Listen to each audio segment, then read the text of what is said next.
It takes a lot of nerve to go out on strike. There's no doubt about that. Around the U.S., people are paying close attention to the labor disputes sweeping the nation. First, as the Writers Guild taking on the Hollywood studios started to strike. Next, with the United Auto Workers taking on the country's three largest automakers. Now, as bargaining continues between Kaiser Permanente and its coalition of unions, including SEIU Local 105 here in Colorado, the threat of a strike now hangs heavy over health care. Watching closely is CU Boulder Professor of Law Ahmed White. We are seeing now a bit of a trend.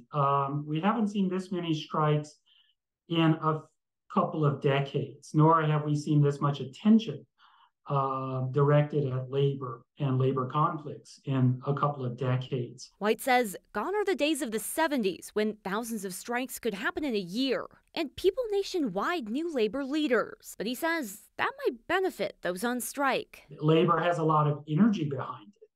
I think it's been many years since those of us who watched this have seen this level of energy and level of interest and frankly, level of sympathy on the part of people in the public. This latest surge in strikes, he believes, is fueled by the drive from workers to keep up with changing technology and to be compensated fairly. The worker shortage allowing employees to feel more secure in their jobs, and inflation taking a big cut out of people's paychecks and wanting that share back. But it's not without risk. And for the workers, the main weapon is the threat of a strike or an actual strike.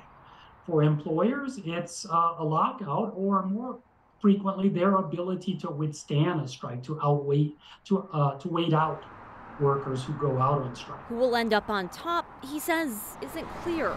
But he says what happens next with the Writers Guild, UAW, and possibly Kaiser Permanente will impact the labor movement for years to come. How they play out is going to have a lot to do with where we are with this issue in the months and years ahead.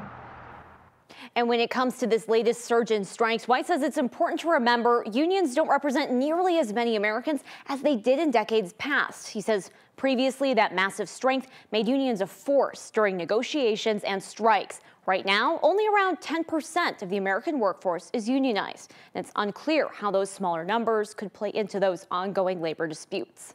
I also think about just the difference in how we communicate today versus decades ago. How many people can hear about, learn, watch strikes in a way that we just didn't in the 70s? Yeah, and they Facebook, Twitter, Exactly, yeah. They say social media, the internet really plays a part in getting that sympathy for unions. All right, Rachel, thank you.